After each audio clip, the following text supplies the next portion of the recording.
إن الحمد لله نحمده ونستعينه ونستغفره ونؤمن به ونتوكل عليه ونعوذ بالله من شرور أنفسنا ومن سيئات أعمالنا من يهده الله فهو المهتدي ومن يضلل فلا هادي له وليا مرشدا أشهد أن لا إله إلا الله وحده لا شريك له وأشهد أن محمدا عبده ورسوله.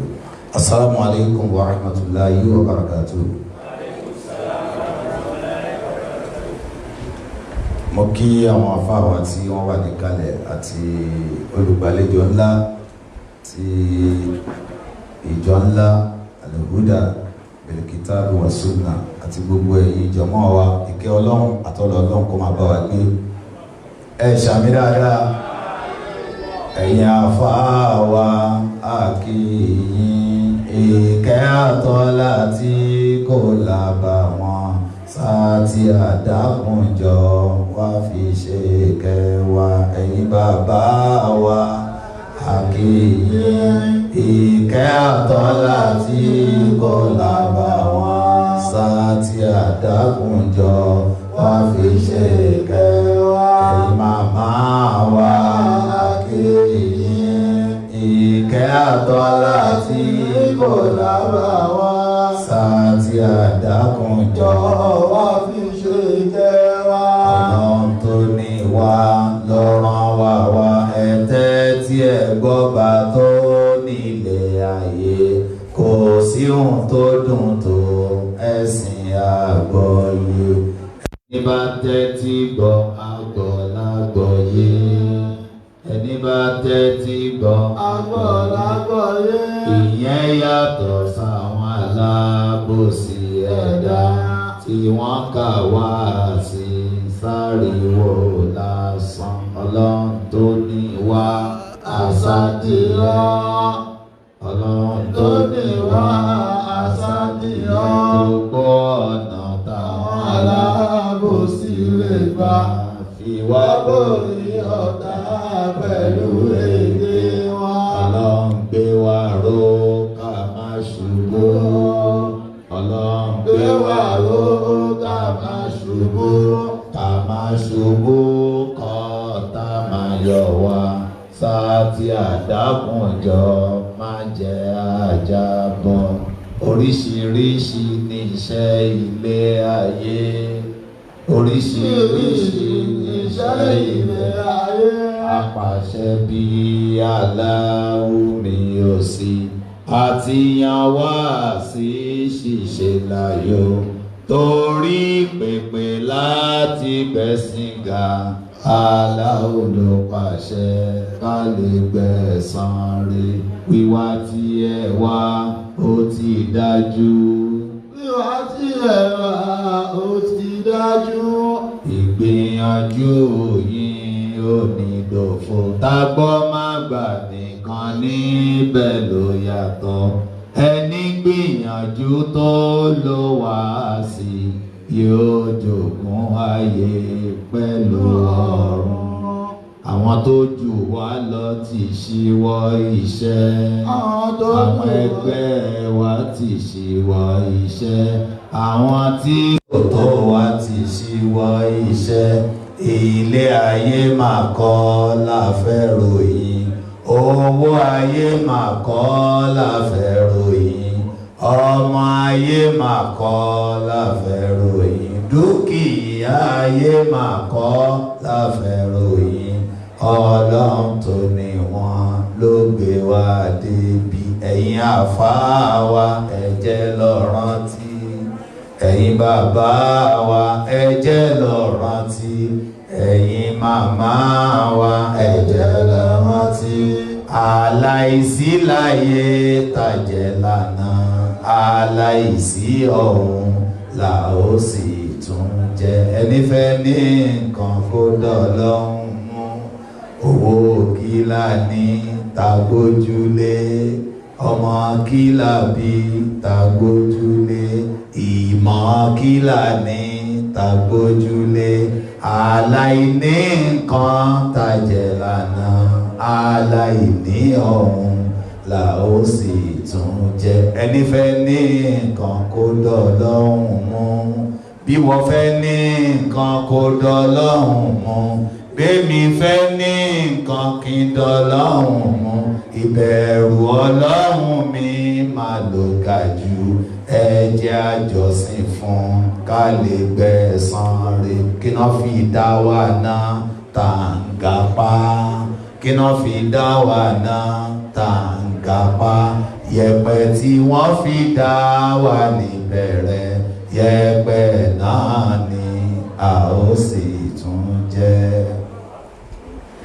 Ìròyìn Allahu mi ẹ̀tẹ́ tí ẹ gbọ́ la ilaha illallah adániwò bí Allahu mi ò sí òun làkọ́kọ́ tí kò ní bẹ̀rẹ̀ òun nígbẹ̀yìn tí kò ní òpin ẹlẹ́dàá àgbáyé tó láyé lọ́run òun lálákòóso àwa ẹ̀dá tó yàwòrán ẹ̀dá rẹ̀ bó ṣe fẹ́ òun ló ní kápá lórí ọ̀la mímọ́ rẹ̀ ọba àwa ẹ̀dá ọba olólùṣọ́ gbogbo ẹ̀dá agbára Allahu mi kò láfiwé alágbára bí Allahu mi ò sí àjọkẹ́ ayé àṣàkẹ́ ọ̀run tó fi kádàrá ṣàdánwò wa òun ládájọ́ bó dọjọ́ ẹ̀san tí ó fi kẹ́rẹ́kẹ́ ní tó gbà fún tí ó fi iná rẹ̀ jẹ́ ní tó kọ̀ fún ọba onímọ̀ tí kò láfiwé ọba ọlọ́rọ̀ tí kò ní mọ̀ṣù alárísìkí àwa ẹ̀dá ọba ní bàṣírí fàlàìní òun la ṣẹ́gun fún àwa ọ̀lẹ tí ó sì tún yẹ̀yẹ́ alábòsí ọba fipámú òkì ẹ̀dá òun ló lọ́sàn pẹ̀lú òru òun ló dákọ̀ pẹ̀lú abo kò má bímọ ẹnìkan òbí kò má lórogún kò lẹ́gbẹ̀ra ọba tó máa kànga kọjá ẹbọ yá Allahu yá Allahu ní láìlá ẹgbẹ́ láìlá yá Allahu yá Allahu ní ẹgbẹ́ láìláìlá bàbá gan pè ju gbogbo yìí lọ yá Allahu yá Allahu mi ẹ má ṣẹ̀rú ayé má jọmọ mi la ilaha illallah gbogbo ohun tó ń ṣe wá àdánwò ní la ilaha illallah gbogbo ohun tó ń ṣe wá àdánwò ní la ilaha illallah adániwò bí Allahu mi ò sí la ilaha illallah ó lérí àdánwò fún mọ̀túnmọ̀wá la ilaha illallah ewé kan ò jábọ́ lẹ́yìn Allahu la ilaha illallah òun lálámọ̀ tán àdánwò wa la ilaha illallah òun la fúnni tí ń fi dùnni la ilaha illallah àtẹkùn àtẹ̀rínsẹ́ àdánwò ni la ilaha illallah oríṣi àdánwò méjì ló wà o la ilaha illallah àkọ́kọ́ àdánwò sẹ́tàlá òní la ilaha illallah àfọwọ́fà ẹ̀dá ní kejì o la ilaha illallah má torí àdánwò wá Ṣẹ̀tánì lọ la ilaha illallah má torí àdánwò wá dẹrú ayé la ilaha illallah má torí àdánwò wá dẹrú èèyàn la ilaha illallah ẹ má jẹ́ káwọn ẹlẹ́tàn ò tàn yín la ilaha illallah ẹ̀dá kan ò mọ ohun tí Allahu mọ̀ la ilaha illallah ẹ̀dá kan ò rí ohun tí Allahu rí la ilaha illallah illallah. Kọ́kọ́rọ́ ìkọ̀kọ̀ sẹ́ẹ̀ta láwùní. La ilaha illallah. Ẹ̀dá kan ò mọ ohun tí ó ṣe òun lọ́la. La ilaha illallah. Gbogbo ohun tí à ń wá nílé ayé. La ilaha illallah. Allahu ló lè ṣe ìjọmọ́ mi. La ilaha illallah. Allahu ló lè ṣe ìjọmọ́ mi. La ilaha illallah. Òun nìkan ló tọ́ka képe o. La ilaha illallah. Allah nìkan ló tọ́ka jọ́sìn fún. La ilaha illallah. Òun nìkan ló tọ́ lólùṣọ́. La ilaha illallah. Allah nìkan ló tọ́ láláránṣe. La ilaha illallah. La ilaha illallah Muhammad Rasulullah sallallahu alaihi wasallam. Mo ti ṣe wáàsí àkọ́kọ́ yìí ga jù kejì lọ. Gbólóhùn tí a wá sọ jù ń bí òun ni gbólóhùn la ilaha illallah. Pé kò sí ẹni tó dá wa àfi Allah. Kò sẹ́ni tó ṣọ́ wa dèní àfi Allah. Kò sẹ́ni tó wá yẹ ká jọ́sìn fún àyàfi Allah. Gbogbo àgbéga tá a ní kò sẹ́ni tó gbé wa ga àfi Allah. Kò sẹ́ni tí ń rẹni nílẹ̀ àfi Allah. Kò sí alèwí lè ṣe àfi Allah. Àkọlé ọ̀rọ̀ kan ní kí n wá sọ wípé kí ni àwọn ẹ̀tọ́ àwọn ọmọ, kí lójúṣe àwọn òbí sáwọn ọmọ. Ta lẹni tó dá àwa òbí? Allah. Ta lẹni tó fún wa lọ́mọ? Allah. Ta ní ń fi dunni? Allah. Ta ló ṣe níjọsìn? Allah. Ta ló ṣe àdánwò níjọsìn? Allah. Ta ló ṣe ìjọsìn ní àdánwò? Allah.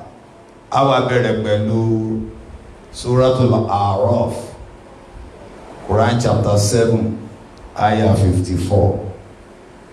Gbogbo àwọn ayah wọ̀nyí bẹ́yìn náà bá délé kẹlọ yẹ̀ wò. Ọlọ́run yìn ara rẹ̀ tó pọ̀ gan lé àìmọye àyè nínú Al-Qur'an. Ọlọ́run ọba àdékè ọlá ń sọ fún wa yí pé a'udhu billahi minash shaytanir rajim. Inna rabbakumullahu alladhi khalaqas samawati wal arda fi sittati ayyam thumma istawa 'alal 'arsh يغشي الليل النهار يطلبه حثيثا والشمس والقمر والنجوم مسخرات بأمره ألا له الخلق والأمر تبارك الله رب العالمين. أعوذ بالله من الشيطان الرجيم. Ìtorí àsìkò náà Ọlọ́run san yín lẹ́san rẹ̀. Ẹ ṣeun gan. Ọlọ́run bá mi san yín lẹ́san rẹ̀. Ọlọ́run bá lè kí ọlá júwe ara rẹ̀ lọ́nà tẹ́nìkan ò ní gbà júwe ara rẹ̀. O lè rẹ́ni tó ṣe fáànù kọ́kọ́ ọ́ksì sára rẹ̀, wọ́n lè gbé mọ́tò síta kọ́kọ́ Toyota sí. Àmọ́ kò ní sẹ́ni tí ó kọrúkọ sí wọ lára. Kò ní sẹ́ni tí ó kọrúkọ sí wọ lára àfi Allah tó dá ọ. Kò sẹ́ni tí ó kọrúkọ sí sánmà lára. Abẹ́rẹ́ nìkan kúrò yín ara rẹ̀ kan òòrùn rí àbí òṣùpá àbí ilẹ̀ àbẹ́ranko àbáwọn ewébẹ̀ àbáwọn atẹ́gùn.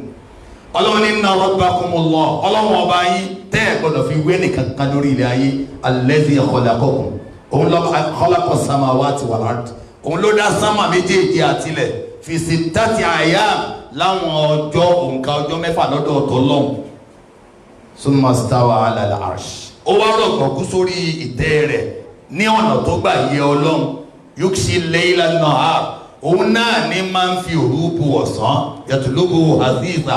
Wọ́n ń sáré tẹ̀léra wọn pẹ̀lú àṣẹ Ọlọ́run ọba. Wa shamsa, ẹ wo òru bó ti rí, wal qamara àtòṣùpá, wan nujuma àti gbogbo àwọn ìràwọ̀ musakharatin bi amri. Ọlọ́run ọba tẹ̀rí wọn bá pẹ̀lú àṣẹ rẹ̀. Alá ẹ̀yin ọmọ ìyá mi, lahul khaliqu wal amru. Ẹni bá dá nǹkan ló lè pàṣẹ fún. Ta lẹni tó dá wa? Ẹ sí bí báyìí o. Ta ló dá wa? Ta ló tó àṣẹ pa? Tabarakallahu rabbul alamin. Ìbùkún ni fún Ọlọ́run ọba gbogbo ẹ̀dá. Tá a bá ń sọ̀rọ̀ bí nǹkan ṣe lè tò láyé fafiru ilallah àfi ká padà sọ́dọ̀ Ọlọ́run Ọba.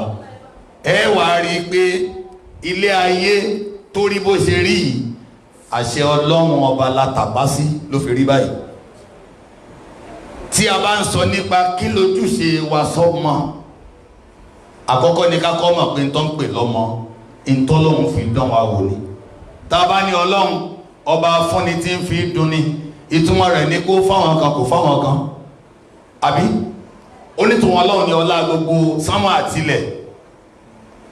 Tẹwàá rí pé nìkan lóyún ó bímọ àbóbọ́kùnrin àbóbóbìnrin, yahabu liman yasha'u inatha wa yahabu liman yasha'u dhukura aw yuzawwijuhu dhukuranan wa inatha wa yaj'alu liman yasha'u akima.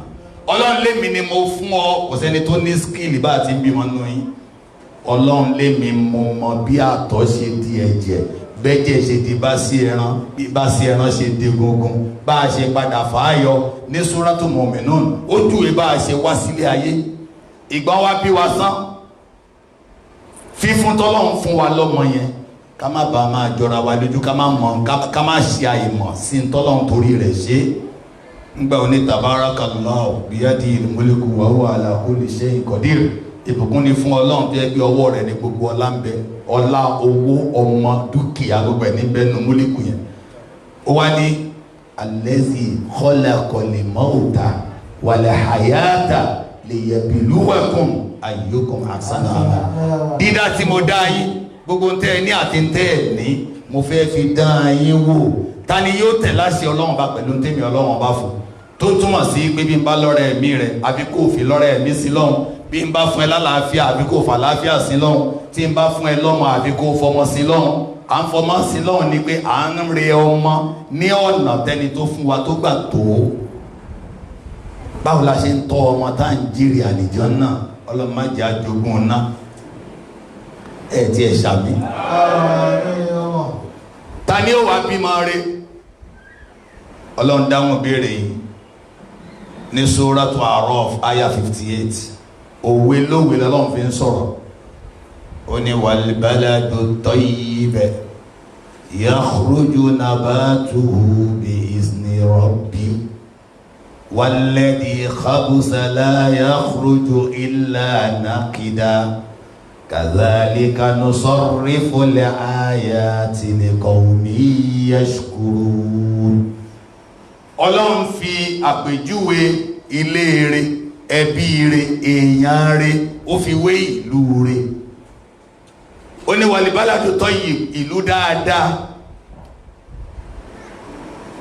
ilẹ̀ dáadáa, yakhruju nabatuhu, yóò máa yọ àwọn irúgbìn rẹ̀ pẹ̀láṣẹ Ọlọ́run. Irúgbìn rẹ̀ a máa jáde látara ilẹ̀ rẹ̀. Walladhi khabusa, àmọ́ ilẹ̀ burúkú kò ní lè yọ irúgbìn illa nakida, àyàfi pẹ̀lú ìnira. Ìtumọ̀ rẹ̀ ní pé ilé rẹ̀ tí bàbá ya olùsílọ́hun, tí ìyá ya olùsílọ́hun, ọmọ rẹ̀ ó máa jáde ń bẹ̀ pẹ̀lú àṣẹ Ọlọ́run Ọba. Walladhi khabusa, àmọ́ ilé tí bàbá ò sí lọ́hun, tí ìyá ò sí lọ́hun, la yakhruju illa nakida, ìnira lọmọ fi ṣoríire ń bẹ̀. Ìnira lọmọ fi ṣoríire ń bẹ̀. Ó lè jẹ́ pé ọ̀pọ̀lọpọ̀ wa tá a dà fáà lé ní Ọlọ́run Ọba ló gbà wá là. Ó lójú àfáà tí wọ́n bí nílé àfáà. Ọ̀pọ̀lọpọ̀ ilé eléégún, ilé olóró, àmọ́ ó sá àsálà fẹ́mi rẹ̀, tí ń túmọ̀ sí pé gbogbo àwọn tá a wà ń bí ẹ lè dúró lórí pé wọn ò tọ́ mi, èèyàn máa túnra rẹ̀ tọ́. Gbogbo wa Ọlọ́run jẹ́ aṣoríire. Àmín. Àyà tá a sọ fún wa yẹn, Suratul A'raf àyà 58. Tẹ́ ẹ bá tún wá lọ sínú Suratu Ibrahim, Ọlọ́run tún sọ lówe lọ́lọ́run Ọba ń sọ̀rọ̀ rẹ̀. Suratu Ibrahim, Al-Qur'ani orí 14 láti àyà 24. Ọlọ́run ní alam tara kayfa daraba Allahu mathalan kalimatan tayyibatan kashajaratin tayyibatin asluha thabitun wa faruha fis samaa. Ọlọ́run ní mo fẹ́ fún yín ní àpèjúwe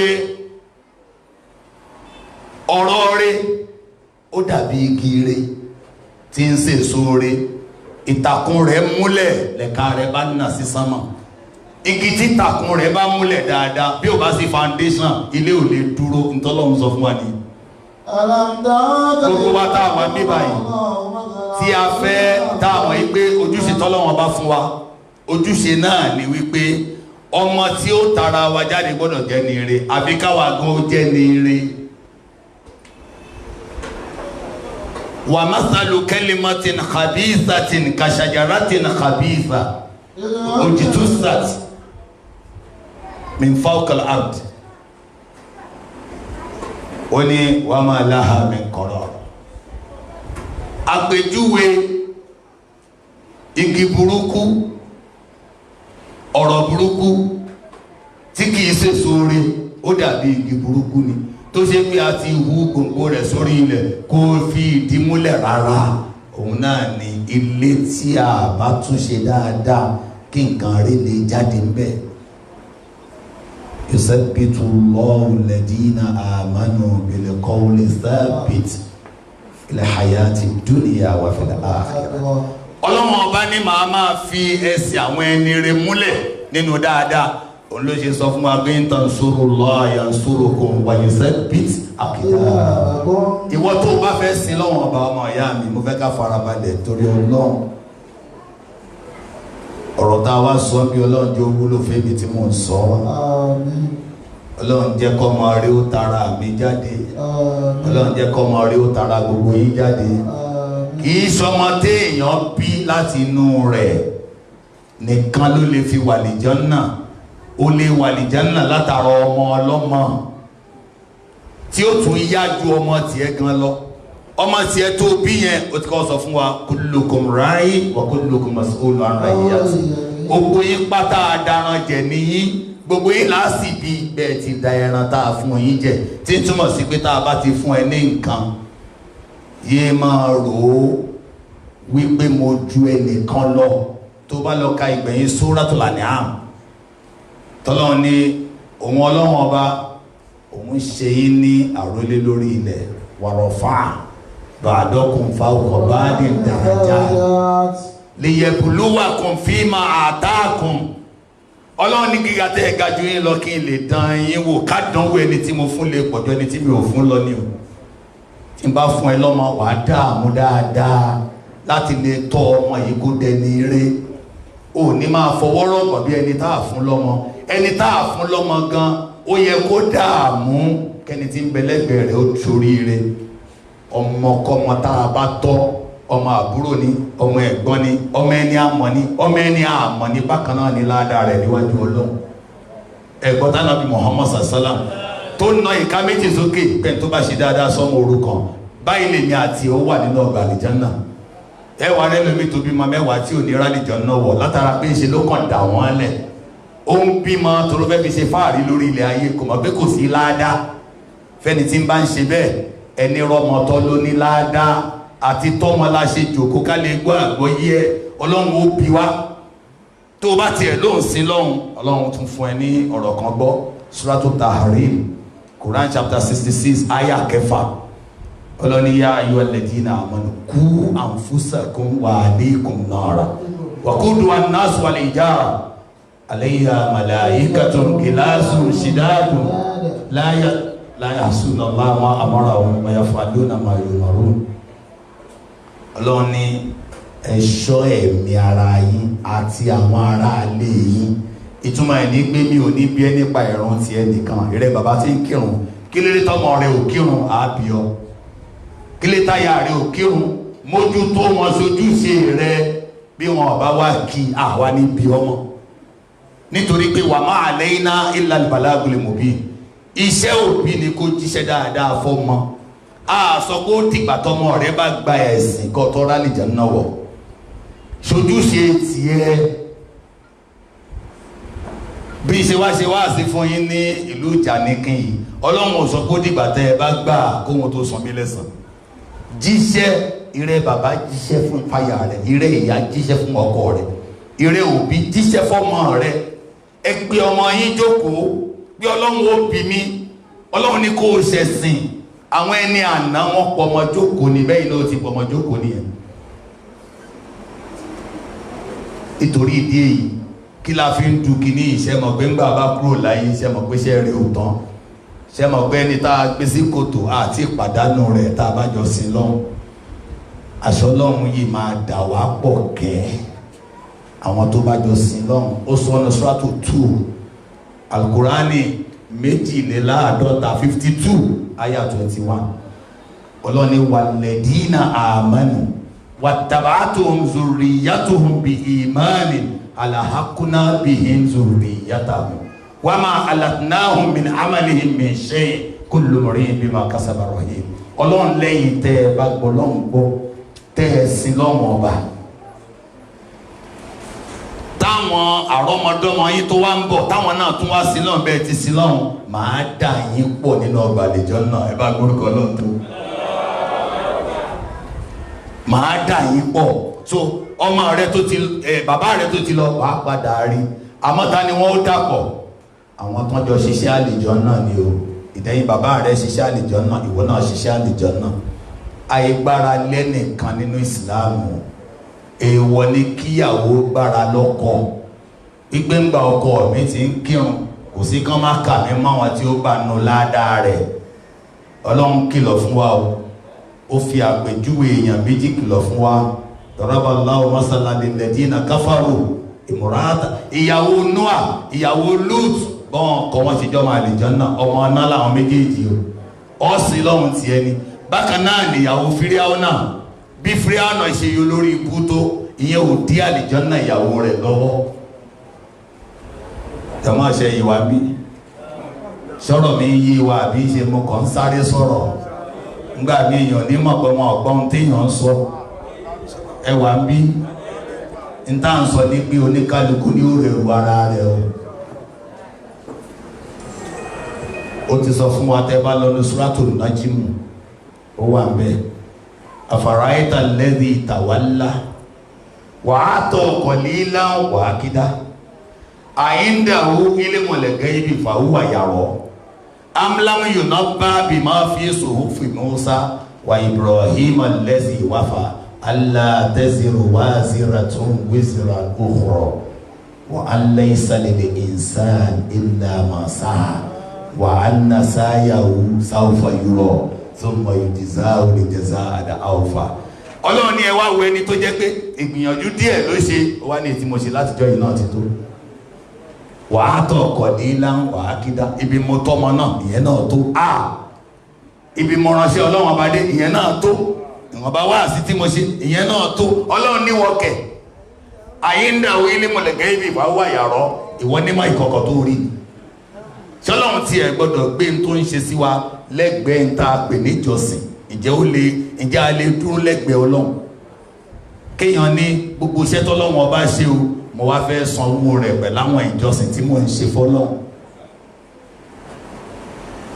kí la kọ́kọ́ máa ń kà lé kéwúnjọ́ yẹn ọkọ̀ wa lórin tó kọ́kọ́ useless gbogbo iṣẹ́ tẹ̀dá lè ṣe láyé inna rabba khalaqal kawna wa ma fi la yuwadda haqqu sujudan wa ruku'an wa tikafa wa tawafa wa qada aliwakiti ju'a innama tilka rumuzu zawil alibabi tu akakatina lele odi àti lélà ìdí mọ̀ sọ ní pé kò sí iṣẹ́ téèyàn lè ṣe tó lè sọ pé ó fẹ́ sanwó ojú tó fi ríran ẹgbẹ́ ńgbà tí mo dẹ̀ ti ń ṣe wáàsí kiri ayé mo ti sanwó etí tí mo fi ń gbọ́rọ̀ fọlọ́run nìyẹn tàbí mo ti sanwó ìtọ̀ tí ń jábọ́ nídìí mi tó túmọ̀ sí pé a ò gbọ́dọ̀ rò bí ìgbà tó ṣe pé àríṣẹ́ rẹ̀ kan tá a ṣe sọ́dọ̀ Ọlọ́run gan ní ń sìn wá àmì ló fàwọn nǹkan yìí ṣe àánú Ọlọ́run là ń tọrọ Ọlọ́run máṣe ìṣàánú wa ẹ̀tún sàmì mọ́ ayàtà kàlẹ́ kan Ọlọ́run ní Allah taziru waziratun wizra ukhra ẹlẹ́rù kan ò ní rẹrù ẹlòmíì wa an laysa lil insani illa ma sa'a kò dẹ̀ sí nǹkan kan fẹ́ nìkan jọ náà àfi tó bá ṣe níṣẹ́ wa anna sa'yahu sawfa yura ó sì padà ríṣẹ́ tó ṣe ọlọ́run wa san ẹlẹ́san rẹ̀ tí ń túmọ̀ sí pé ìsapásasẹ̀ wa lórí ọmọ kì í ṣasán afẹ́fi gbẹ̀san lọ́dọ̀ ọlọ́run ni ìjọ àbá ti bímọ kámọ̀ padà òde ìjọ àbá bímọ kámọ̀ padà òde ọlọ́run lọ́ba ti ń dá ní wò pẹ̀lú tó bá wù ú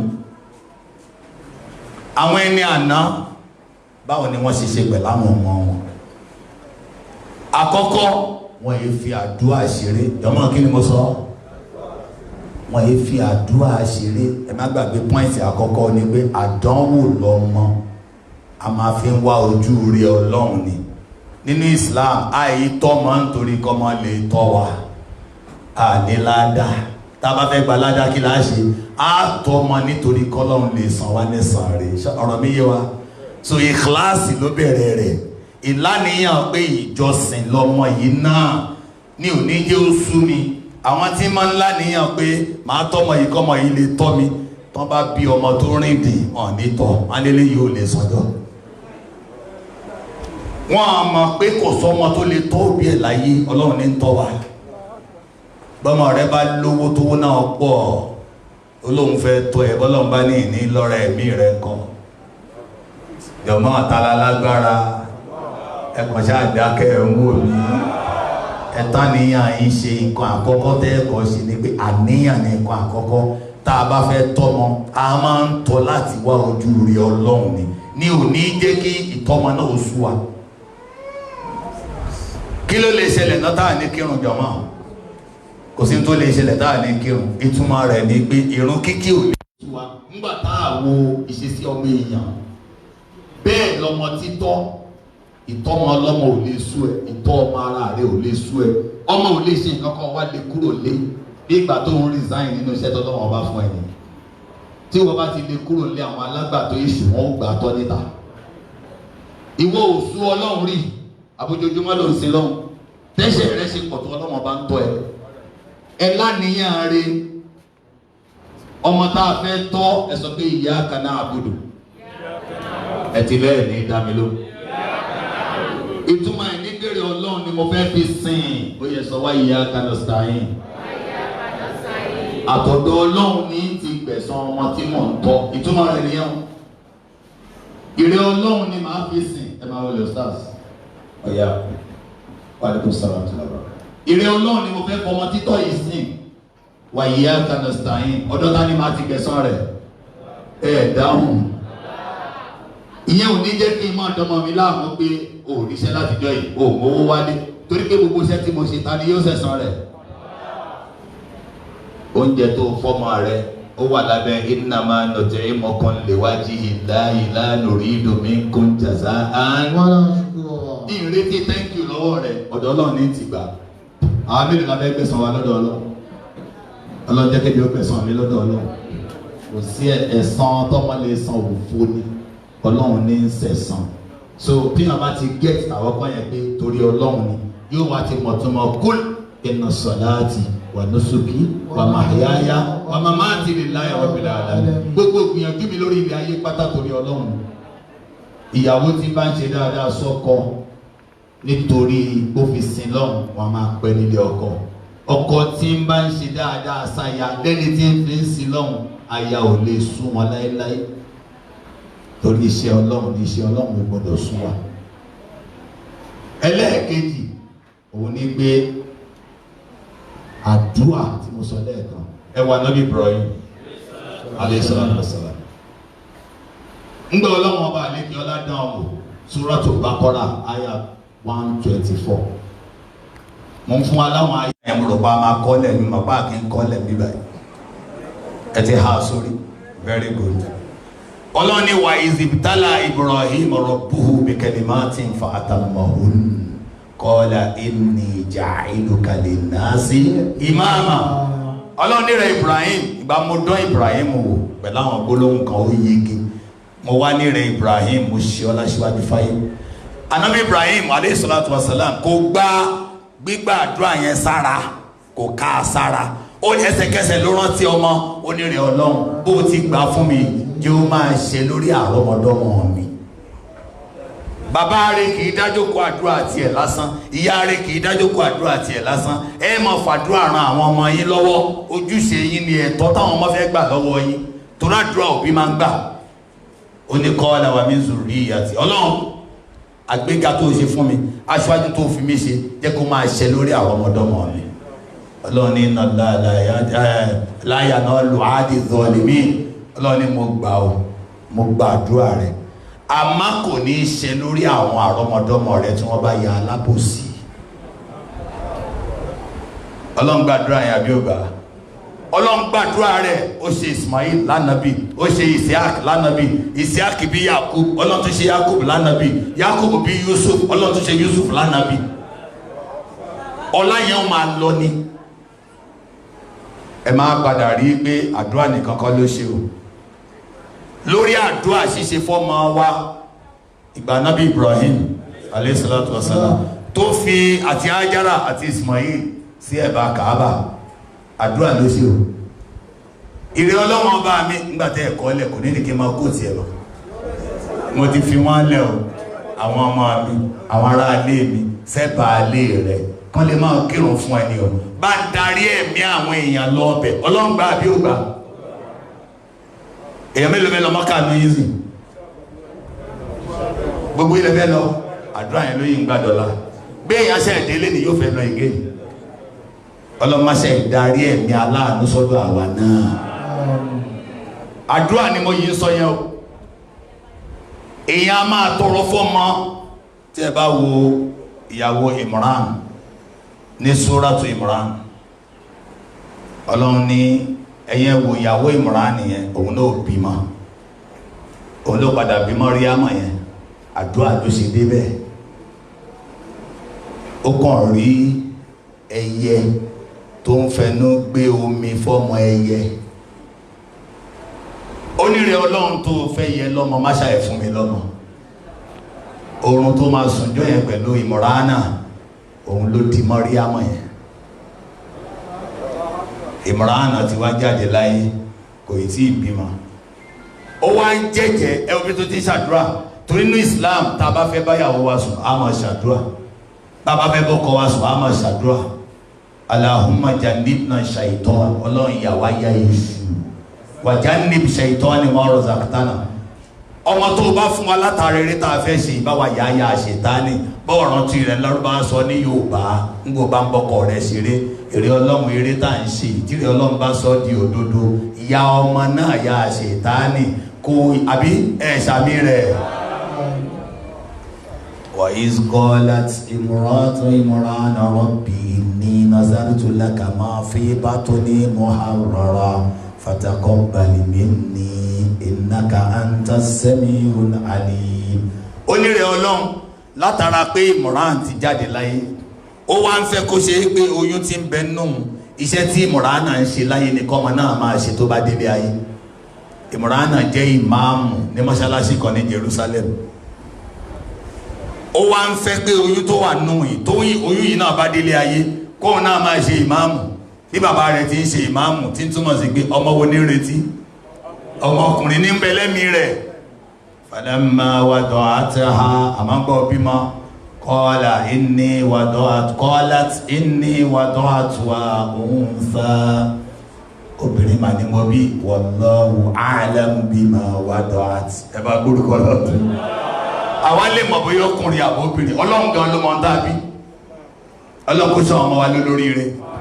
Bí scan bá rí pọ́kùnrin tó rí pé obìnrin ni scan tẹ́ lọ́yà, kò lè mọ̀ bóyá lórí rí ẹ̀ nàbó lórí bú. Kò lè mọ̀ bóyá ẹlẹ́mìí gígùn àbẹ́lẹ́mìí kúkúrú. Ta ló ní mọ̀ gbogbo ẹ̀ lọ́dọ̀? Ó wá ṣàdúrà, inni samaituha Maryam wa inni u'izuha bika wa zurriyataha. Allahu Akbar. Onírè Ọlọ́run, mo fi ẹ́ ṣọ́ Maryam gbà tó bí. Kò wá dá dúró lórí Maryam, àdúrà tó bá Ìsá nìyẹn. Ó ní wa zurriyataha. Ìrẹ́ Ọlọ́run bá mi ṣọ́ Maryam àtọmọ tóun náà bá bí. Ta lọmọ tí Maryam bí? Ànábì Ìsá. Ẹ má fàdúrà ṣeré ẹ̀yin òbí. ẹ dì í mú pé mi mà ti ṣàdúrà fún ọmọ mi lẹ́ni àdúrà ni àdúrà yẹn ló gbà lórí Mariama àmọ́ kì í ṣe àdúrà lásán láṣẹ o fataqabbalaha rabbuha biqabulin hasan wa ambataha nabatan hasana. Nígbà tẹ́ ẹ bá ń fẹ́ kọ́lọ́run gbàdúrà tẹ́ ẹ ṣe lórí ọmọ ẹ fi títọ́ tó bá mu ẹ fi tẹ̀lé tàbá ta a máa ń tọ́ ni Yorùbá ò ní mo sọ jọmọ́ bàbá ta bàbá ṣàdúrà kọ́mọ máa gọ̀ á tọmọ kó máa gọ̀ bá a ṣàdúrà kọ́mọ dolóríire á fi ilé kéwú á fi ilé iṣẹ́ á fi ilé ìwé á kọ́ lẹ́kọ̀ọ́ tí ó fi dolóríire torí pé ńgbà tí wọ́n ṣàdúrà fún Mọ́ríámọ̀ wọn wá mú Mọ́ríámọ̀ lọ́dọ̀ ológogoro pé ológogoro ni kó bá wa tọ́ ọ̀dọ̀ ànábì Ọlọ́run ni Zakariya ló tọ́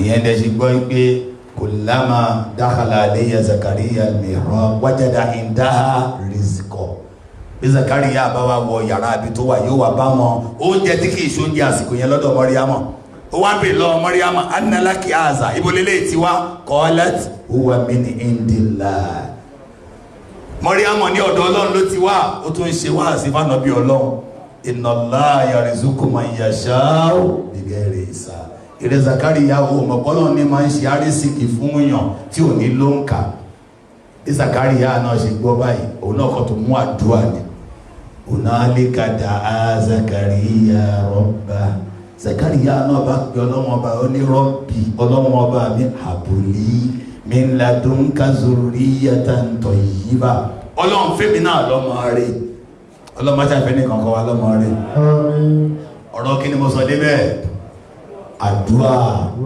àkọ́kọ́ mo ní ikhlas àbí ojúṣe àkọ́kọ́ ìlànìyàn rẹ̀ gbọ́ ọmọ yìí afẹ́fẹ́ tọ́ Ọlọ́run ni afẹ́ tọ́ ọmọ yìí torí Ọlọ́run ni kí lẹ́lẹ́kejì àwa kún fún kí ni ẹ̀yẹ máa ṣe pé fáwọn ọmọ yín o ẹ̀yẹ máa fi pè tọ́mọ àdúrà làwọn àyà wa fi tọ́ wa dàgbà àdúrà ní kẹ́ máa ṣe Ọlọ́run bá kó ṣe nírọ̀rùn fún wa ẹ̀rí pé ó wà nínú Suratu Hujurat aya 11 Quran 49 verse 11 gbogbo àtàǹbúra wa kiri social media ń sìn tá a máa ṣe pé tá a máa ṣe gbogbo ẹ̀ ọlọ́ni yá ayyuhal ladhina amanu èyí tẹ́ ìgbọ́ lọ́wọ́ bá gbọ́ la yaskhar qawmun min qawm kí àwọn ọjọ́ kan má bú àwọn ọjọ́ kan asa an yakuna khayran minhum ẹni tó ń bú yẹn lè dá jù ẹ lọ lọ́dọ̀ èmi Ọlọ́run bá wala nisa min nisa asa an yakuna khayran minhun ẹ̀yin obìnrin náà ẹ má máa búra yín wala talmizu anfusakum tó ó ṣe léèwọ̀ ká búra wa àbí ká ṣe ẹ̀yẹ ká máa fi orúkọ tí ò tàbí bí salismul fusuq ba'da al-iman lára ojúṣe wa ní ká fọmọ wa lórúkọ rẹ̀ jọmọ ẹ̀ dáhùn kí ni mo kojúṣe wa ká dẹ̀ má wa burúkọ yẹn jẹ́ pẹ̀lú ìnagijẹ burúkú kí wọ́n máa gbọmọ rẹ̀ ẹ gbọmọ yín ní Abdulrazak ẹ wá sọ di Roscoe àlìjọ̀nù tó ṣe déédéé Roscoe ní ọmọ ọgbọmọ náà gbé ẹ sọmọ ní Abdulhakeem ẹ sọ di Àkókò Àkúmárì ẹ̀sọ́mọ ní Abdulatif ẹwà sọ di Létùá àwọn òbí gan ní máa ń borúkọ jẹ́ torí tó bá borúkọ rẹ jẹ́ wọn lè rúkọ ọmọ rẹ bàjẹ́ ọmọ ìsọ pé ọ̀rọ̀ ìjáàbù tó ń ṣẹlẹ̀ ní Ìlọrin àwa mùsùlùmí gangan la reject ìjáàbù àwa mùsùlùmí torí tí Christian bá rí pé mùsùlùmí dúró ti ìjáàbù wọn ǹjẹ́ wọ́n lè takò ṣùgbọ́n àwọn àfáànsì wọ́n ń ṣe kàkàkà kò sí ìjáàbù ní Islam àwọn náà ń gbọ́ bẹ́ẹ̀ ni kò sí jáàbù ní Islam páwọn alákatakítí nìkan ló ń lò tó dẹ̀ jẹ́ pé ìjáàbù lára ìmúra wa ní tọ́lọ́wọ́n bá lè tí ọlá tó ṣe dandan fóbìnrin nígbà fìtínà ti dé ẹ̀mọ̀kí fìtínà ti wọ̀lú táwọn tá ń retí ìmọ́lẹ̀ lẹ́nu wọn tó kùnkùn bá ń jáde lẹ́nu wọn àwọn tó ń wọ ìjáàbù wọn ló sú àwọn wọn ò ní kẹ́yìn wá fi dandan wọ̀ ẹ̀yin wá gbé máikrófóònù ẹ̀ wá ń ba yé jẹ́ ìyẹn ló fà á táàrin fífi dé látọ̀dọ̀ àwọn tí ń ṣe mùsùlùmí tẹ́ bá fún artist ẹni tó máa ń yàwòrán igbe ìyá obìnrin mùsùlùmí kí ló máa yà sí lọ́rùn torí ìdí èyí ẹ bá rí alùsùnà ẹ wá ní ẹwà àwọn alùfìtínà láàkùbà ṣe ti rí pé wàhálà ti dé ṣùgbọ́n wàhálà yẹn ò ní dé báwọn ẹni ọlọ́run láyé isbu shaitan wà àwọn ìran àṣetánì wà isbu láìsí wà báwa ṣe ń pèpè sójú ọ̀nà ọlọ́run yìí làwọn kan ń pèpè sójú ọ̀nà ìfẹ́ ẹnu ojú ọ̀nà ká pọ́pùlà àwa nìkan mọ̀ ọlọ́run ẹni tó bá fẹ́ kọ́ mọ̀ wọn ní mọ̀ ó ní tí n bá mú ẹ kúrò lórí ilẹ̀ ẹnìkan ò ní mọ̀ kó wá rí má ṣe wáàsí kan lè mọ̀ ẹ́ gbogbo ayé ò bá jẹ́ fọ́lọ́wà rẹ wọn ò lè kópa kankan níjọ́ gbẹ̀dẹ̀ àlèkìyà ọmọ tó lódodo bá wà tó jẹ́ nìkan ló tẹ̀lé yóò ṣáájú rẹ̀ wà ní Jánnà ẹ yé pèpè sọ́dọ̀ ara yín ẹ máa pèpè sọ́dọ̀ ta ni ẹ bá ń pa lórúkọ rẹ̀ bá a ṣe ń tọ́mọ ni mò ń sọ yìí wáàsí tí mo ṣe láàsì ní ìdímọ̀ mo ṣàlàyé mo rí ìyá tó ṣe é pé ó fọlọ́pàá mọ́mọ́ rẹ̀ nítorí pé ọmọ náà ń lo ìjáàbù kò dẹ̀ sí ohun tó fi ṣe àáfàá tí ayé ń tẹ̀lé ló dorí rẹ̀ rú àáfàá sọ fún pé àwọn ọmọ tó ń lo ìjáàbù yẹn ẹlẹ́gbẹ́ ọmọ ni wọ́n o ègbére ni wọ́n o ìyá rẹ̀ ní ọmọ máa ń kírun lóru yẹn tàhájù tínú èèyàn ó máa dùn àáfàá ní àwọn ègbére àlìjọ̀nù ní máa ń kírun lóru Allahu Akbar. so kò sẹ́ni tó jẹ́ problem àwọn mùsùlùmí ju àwọn mùsùlùmí ẹgbẹ́ wọn lọ ọlọ́run má jẹ́ àṣìṣe Àmín. tọ́rọ ọlọ́run ò rí wa àwa yìí akéré awẹ́ tó bá rò bóyá ó ní tí gbogbo yín bá parapọ̀ bẹ́ẹ̀ ní sin lọ́hùn nǹkan kan ò lè dín nínú ọlá ọlọ́run ẹ má jẹ́ lọ sí rí àyẹn ọ̀nà tá a gbà tọ́ wọn là ń sọ nínú Islam ọ̀nà tó tún kàn tá a gbà tọ́ wọn gẹ́gẹ́ bí àlàyé tí mo ṣe fún wa pé a kàn ń ṣe wáàsí fọ́mọ ìjọ tá a fẹ́ fẹ́yàwó láti bẹ̀rẹ̀ sí ní tọ́mọ next point nìyẹn o ìjọ tó fẹ́ fẹ́yàwó ló ti bẹ̀rẹ̀ sí ní tọ́mọ ìjọ tó fẹ́ fẹ́ ọkọ ló ti bẹ̀rẹ̀ sí ní tọ́mọ ọkọ kọ́ ló ń wá bàbá ọmọ ló ń wá ìwọ láṣojú ọmọ rẹ òun bọ́mọ tó ti bì òun bá wẹ́ni eré tó lè ṣe bàbá fún ìwọ tó jẹ́ ọkùnrin tó fẹ́ wáyàwó má wáyàwó nìkan jẹ́ aṣojú ọmọ tó ti bí láti wá ẹni tó lè ṣèyá rẹ̀ fún ṣé ẹ wà ń bí ipò ambassador ló wà nígbà tó ló ń wáyàwó yẹn ó ń ṣaṣojú ọmọ tó ti bí ó fẹ́ ràn wọ́n lọ́wọ́ láti wá ìyá rẹ̀ tí ó bí wọn ó wá sọ̀rọ̀ àwọn tá a lè fẹ́ àtàwọn tá a lè fẹ́ lẹ́ẹ̀kan tá a ní igi rẹ̀ ní ṣèṣore ní Suratu Baqara mo tún ti ń kó tiẹ̀ lẹ́ẹ̀kan sí o àyà 221 ẹnìkan kò kọ̀ọ̀kan lẹ̀ Suratu Baqara àyà 221 ẹnìkan kò kọ̀ọ̀kan lẹ̀ ẹ ti ń kọ́ Ọlọ́run ní wala tankihul mushrikati hatta yu'min wala amatun mu'minatun khayrun min mushrikatin walau a'jabatkum wala tunkihul mushrikina hatta yu'minu wala abdun mu'minun khayrun min mushrikin walau a'jabakum ulaika yad'una ila an-nar wallahu yad'u ila al-jannati wal maghfirati bi izni wa yubayyinu ayatihi lin-nasi la'allahum yatazakkarun. Ọlọ́run lẹ́nu tó bá ti mú nǹkan mi lọ́lọ́run ẹ má fẹ́ kò sí bó ṣe lè wù yí tó bá ti lè gbé nǹkan míì lọ́lọ́run ẹwà nábì Ìsá ń sìn Alayhi salatu wassalam.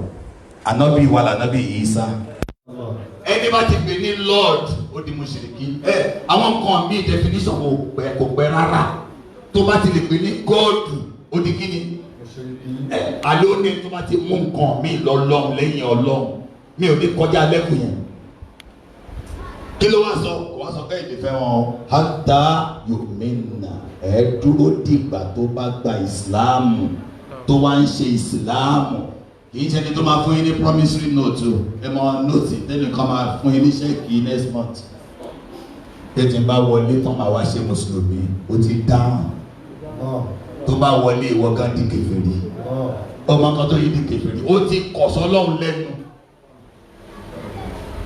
àbí kí náà pé kèfèrí mo kọ̀sọ́ lọ́hùn lẹ́nu gbogbo àgbákò táwọn èèyàn kò lè ní látara márèèjì àìgbọ́sọ́ lọ́hùn lẹ́nu ni nígbà tí ọkọ bá ń sin lọ́hùn tíyàwó ò sin lọ́hùn tàbí ìwọ gba mọ́ṣáláṣí lọ ìyàwó gba ṣọ́ọ̀ṣì lọ ẹ ti dorí ọmọdé ẹbí o kí lẹ fẹ́ kó ṣe ṣé kó máa ṣe kiri Islam abẹ́ẹ̀kọ́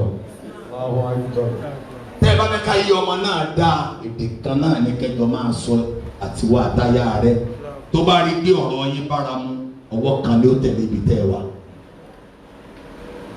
tẹ́ ẹ bá wo ayé tó dàrú yìí láyà àwọn táyé wọn dàrú jù lọ́mọ tíyà àti bàbá rẹ̀ ò ṣe pọ̀ mọ́ abẹ́ fura tí wọ́n bá gbọ́ pé ìyá ti lọ lọ́tọ̀ bàbá lọ lọ́tọ̀ la ilaha illallah ọmọ yóò wá ya tọ́ọ̀gì torí orúkọ burúkú tí ìyá rẹ̀ pé bàbá rẹ̀ lòun náà máa pè bàbá rẹ̀ ìròyìn burúkú tí bàbá rẹ̀ pé ìyá rẹ̀ lòun náà máa pè ìyá rẹ̀ tó bá fèsì bí díẹ̀ fèsì bí díẹ̀ torí ẹnu wọn ìṣọ̀kan là á fi tọ́mọ tẹ bá bọ́lẹ̀ ayáwó ni mo kó ti ń sìn.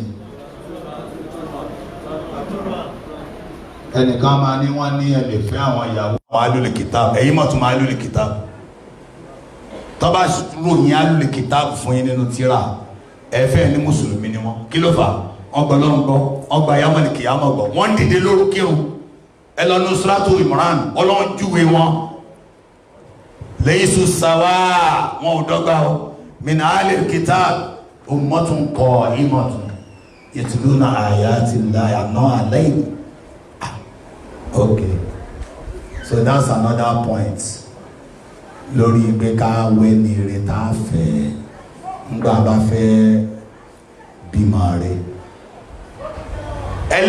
èyí tó tẹ̀lé ẹlẹ́ẹ̀kẹrin àbẹ́lẹ̀ karùn-ún ọ̀pọ̀lọpọ̀ ọmọ tá a bí ń sìn wọn ò sóyigi àwọn òbí ò sóyigi kí wọ́n tó bí wọn ọmọ téèyàn ò bá sóyigi kó tó bí ọmọ àlè ni wọ́n ń pè nínú Islam so ṣojúṣe fọ́mọ yẹn kó tó wáyé ẹ jẹ́ kó gba ọ̀nà burúkú wáyé ọ̀nà burúkú ló gbà wáyé bàbá ò lẹ́tọ̀ọ́ lórí ìyá kí wọ́n tó bá ìyá sùn tá a bá fẹ́ ṣojúṣe fọ́mọ tá a fẹ́ bí kí ló yẹ ká ṣe dáhùn ká so yìí kì í ṣe kó di Ramadan kẹ máa béèrè pé ẹ̀yà fún ẹjọ́ ní question kan ẹjọ́ ìyàwó tí ò ní igi ṣó lè dáná fún wa ìwọ tẹ́ pé ọ̀daràn ní ọ̀daràn tó bá wá Boko Haram ìwọ Boko Haram lẹni tó jíyàn gbé tó gbé sínú ilé láì gbàyànjá àwọn òbí ẹ̀ ìtumọ̀ kidnapper nìyẹn o ọ̀pọ̀lọpọ̀ àwọn tó ń gbọ́ mí sìn wọ́n kidnap wọn ni wọ́n wà nílé ọkọ báyìí o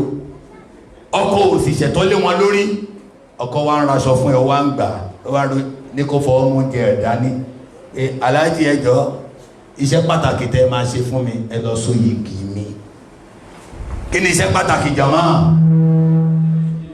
ẹ̀yin náà dáhùn mọ́ ẹ lọ so yìgì ẹ̀tọ́ ọmọ ní ẹ má fọmọ ní orúkọ burúkú ọkùnrin tí ò lẹ́tọ̀ọ́ lórí yín ló fún yín lóyún láti bí ọmọ yìí ẹ ti ṣe jàmbá fọmọ lóòótọ́ Ọlọ́run ò ní bí ṣùgbọ́n ẹ dìnnà yẹn ní àlùbáríkà yìí bí rọmọ tá a bá so igi ká tó bí kò lè jogún bàbá ẹ àwọn Yorùbá wọn láìkí àwọn question tó difficult wọn dẹ̀ mọ̀ pé àwọn rìnrìn tó difficult answer yẹn máa wá difficult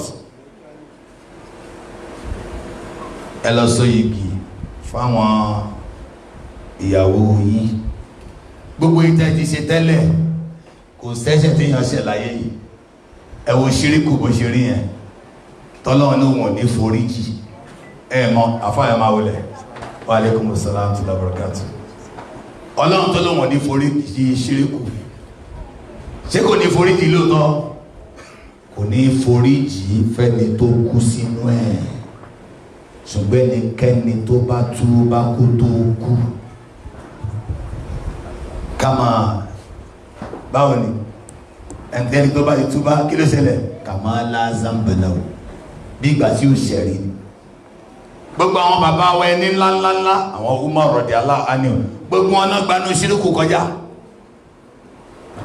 ṣùgbọ́n lẹ́ni à ń tọrọ ká lè ṣe ìdákanú 100 tán ṣe láyé olóòjẹ́ pé tọ́lọ́n bá ti sọ̀rọ̀ lọ tó bá ní innal ladina yaktumuna ma anzala Allahu minal tó bá ti sọ̀rọ̀ lọ tàbí wọn tó ń fọ̀rọ̀ lọ́n pamọ́ ma anzalna minal kitab tó bá ṣépè lọ títí àwádẹ́nikẹ́ni tó bá ti túbá wa aslaha tó wá ṣàtúnṣe wà bayyanu tó wá bẹ̀rẹ̀ sí ṣe wáàsí ó ti tán Ọlọ́run ti dáríjì nìyẹn. àmọ́ àwọn alladina kafaru wa matu wa hum kufar so ẹ jẹ́ kí ọkọ àti ìyàwó tán ti ṣe àṣemáṣe kí wọ́n túbá kí wọ́n ṣàtúnṣe àtúnṣe ṣeéṣe nínú Islam ó ti sọ yìí pé la taqnatu min rahmatillah ẹ má ṣe jákàn pé mi Ọlọ́run lè foríjì inna Allaha yaghfiru dhunuba jami'a káwa ó túbá òun ní pàtàkì.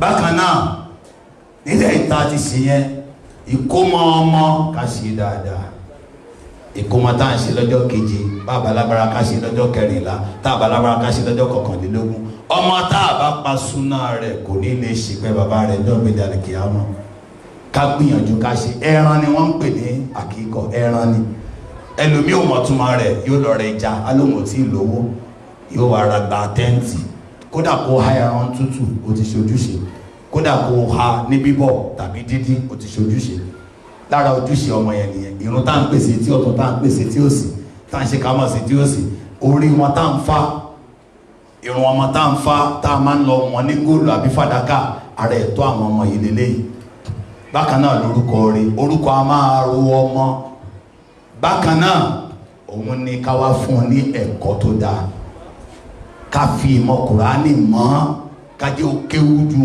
kí ló dálẹ̀ lọ kó ní máa dín kó ní máa fíkì kó ní máa sírọ̀ kó gbàgbọ́ yéèsìn kó ní máa ìwé kó kọ́ṣẹ́ kò sí táàlì gbogbo àwọn ànábì Ọlọ́run ni wọ́n níṣẹ́ lọ́wọ́ a lè sọṣẹ́ tó ní kálukú ṣe láyé so gbogbo eléyìí tá à ń sọ yìí tá a bá tún wá fẹ́ tọ́mọ dáadáa káwa máa hurú ìwà tá a fẹ́ kọ́ ọmọ òwú ìtumọ̀ ẹni pé ká máa jọ́sìn fọ́lọ́run ẹlòmí ó ṣe wáàsí fámọ́ àmọ́ wáàsí náà ní ṣiṣẹ́ kí ló fà á Ọlọ́run ní atamuruna nasa bil birri wa tansawna anfusakum oníkọ́mọ máa wo tẹlifíṣàn ìwọ kan ìdí tẹlifíṣàn ló máa ń gbé ìwọ bàbá ìwọ màmá in tó bá fẹ́ kọ́mọ máa ṣe ni kó máa ṣe tẹ́bá wo Suratul Ahzab àyá 35 ó kọ ìròyìn mẹ́wàá tó ń fẹ́ lára bàbá àtàrà ìyá ẹjẹ́ àmàkà innal muslimina wal muslimat bàbá àti ìyá bẹ́ẹ̀ bá jupájú sẹ́lẹ̀ lọ́mọ yín lè jupájú sẹ́lẹ̀ wal mu'minina wal mu'minat bàbá àti ìyá tẹ́ bá jẹ́ onígbàgbọ́ òdodo yóò rọrùn láti bí onígbàgbọ́ òdodo wal qanitina wal qanitat bàbá àti ìyá tẹ́ bá jẹ́ ní tí ń tẹ̀ láṣẹ Ọlọ́run yóò máa rọ ará ilé lọ láti láṣẹ Ọlọ́run bàbá àti ìyá wa sadiqina wa sadiqat tó bá jẹ́ olódodo ní àwọn bàbá wa ni wọ́n jókòó yìí nígbà yẹn wọ́n á béèrè orúkọ ìdílé ẹ̀ tó bá sọ orúkọ ìdílé ẹ̀ wọ́n á ní ìdílé lágbájá ò jẹ́ bẹ́ẹ̀ olódodo ni wọ́n bẹ̀ ìjà lè dárúkọ ìdílé mọ́ sí gbogbo tá à ń sọ yìí ó tún ní wà sabirina wà sabirat sùúrù lẹ́lẹ́ fi borí àdánwò sùúrù là fi rọ́lọ́hùn sí sùúrù là fi ń sáfẹ́ṣẹ́ tó bá jẹ́ ìdílé onísùúrù tí wọ́n ní kọ̀nà tán láyọ̀ ọkàn tí wọ́n ń kọ́ mọ́ wọn pé gbogbo ń tẹ́ ló dàrú yìí kankan ò dàrú ìtẹ́lọ́rùn ní kó ní tọ́ bá ń wẹ̀yìn ó ń sòrò ìlànà asfala minkum àwọn tí ò tó ẹni kó máa wò kó lè máa dúpẹ́ yé máa wo tọ́lọ́ ń ṣe fẹ́ nìkan tí ò ṣe fún ọ máa wo tọ́lọ́ ń ṣe fún ẹ tí ò ṣe fún ẹgbẹgbẹ̀rún èèyàn Allah ilẹ̀ tó mọ̀ ìyá ẹ̀mọ́ yìí láti gbé sí kòtò ìwọ́n bẹ láyé tí òbí bá ń kọ́ ọmọ nítẹ́lọ́rùn ọmọ náà ò ní máa sọ pé Nàìjíríà yìí ò dáa torí Nàìjíríà ò lè wà lè jẹ́ náà Nàìjíríà ò lè wọ̀ náà ọmọ Nàìjíríà ni ó wọ ipò ẹ̀ẹ̀dáhùn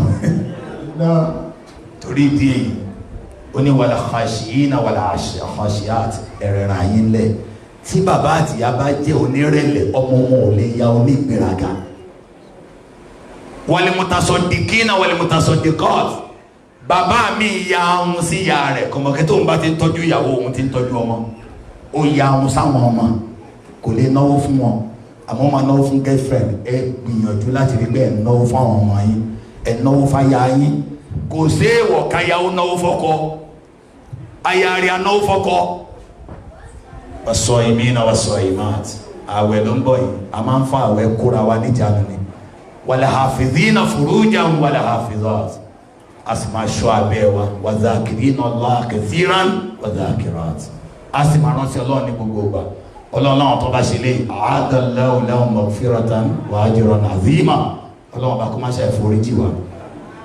Ẹ jẹ́ ká gbìyànjú tá a bá ṣèlérí ká máa múṣẹ náà, tá a bá ṣèlérí ká máa mú lérí wa ṣẹ. Tá a bá ní Basira tó bá lọ pọ́n mi yẹn máa fún ẹ ní bisikíìtì, tó o bá ní bisikíìtì lè lọ rà á láti fi tọ́ ọmọ yẹn pé tá a bá ṣèlérí a máa ń ṣe kí ni a máa ń múṣẹ. Tó bá ní Abdullahi tó bá kọjá mẹ́ma gbádìí rẹ̀ ó ń kọ́ ni àyìnkí máwọn lérí kéékèèké yẹn ṣe tó bá di gọ́vnà ẹ wá ní kan búra I will do this I will do that. Ǹjẹ́ ẹ bèrè bóyá wọ́n máa ń mú lérí ṣe ń lé wọn? Ọmọ mi tí bàbá ẹ̀ bá ranjú tó sọ̀rọ̀ á ní ibi dáàdì mi ni wọ́n yẹn sọ náà nìyẹn. Ìwọ́ wá lọ́wọ́ wà ní mo fún nàbí àdí ìdá àhàdù àwọn ẹni tí máa ń mú lérí ṣe sọ̀nà tá a lè gbà tọ́ wọn ní ká máa wùwárí ilé tó yẹ kí ń gbà tẹ̀sí ń gbọ́mọjú lẹ ti ń ṣe la ilaha illallah la ilaha illallah la ilaha illallah tí mo ṣe ń gbà tí mo bẹ̀rẹ̀ wá sí ẹ mọ̀ pé sádàkọ̀ ni ẹ mọ̀ pé iṣẹ́ ńlá ni pé mo tiẹ̀ ní kẹ́ ẹ ṣe èmi tún máa gba commission.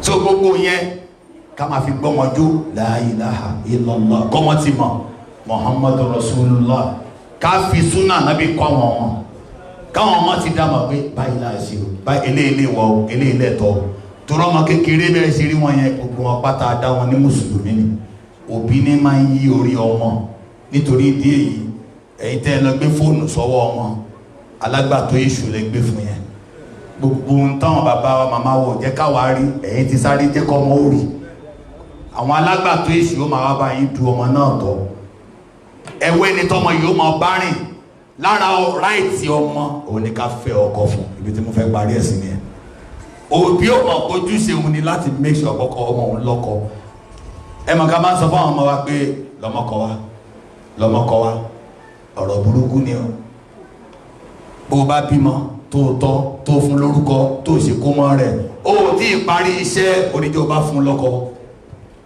òun ló jẹ́ pé ojúṣe wa ni láàrin ara wa Maria Ostaz ọmọ yìí yẹn ó máa wùn mí kí ọmọ mi ó fẹ́ èmi mú máa lọ parí iṣẹ́ yẹn lọ́dọ̀ bàbá tábà ti parí tiwa tán á di àwọn ìyá wọn síra wọn a ò fọ́ọ̀sì ọmọ yẹn ẹ máa rí bí jábù àkópòlù bó ṣe máa wáyé a wà rán Fatima ọmọ wọn kó máa bọ̀ nílé wa èmi ni wọ́n rán sí ńgbà Fatima dọ́dọ̀ wa tí wọ́n bomi fún Fatima tó ń bá Fatima sọ̀rọ̀ a rán Abdullahi kọlọba mú nǹkan wá nínú pálọ̀ abẹ́ ẹ̀gbọ́n kan Allahu Akbar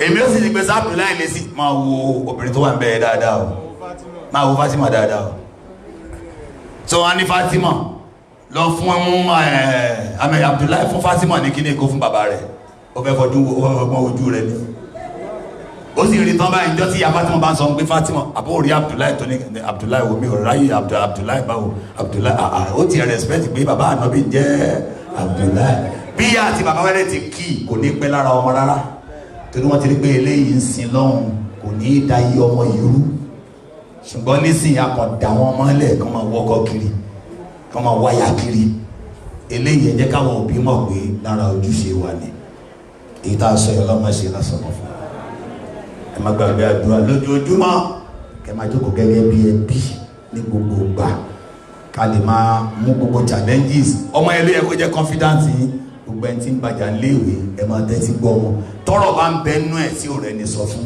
yóò wà lágbàtọ́ èṣù nígboro tí ó mọ̀ sọ fún ìyẹn làwọn tíṣà ṣe ń wọlé sí wọn lára táwọn àfáà mi ń wọlé sí wọn lára torí wọn òbí tó yẹ kó tẹ́tí gbọ́ wọn gan ó ti sọ́ra rẹ̀ dọ̀tá ọmọ rẹ̀. أقول قولي هذا استغفر الله لي ولكم والسلام عليكم ورحمة الله وبركاته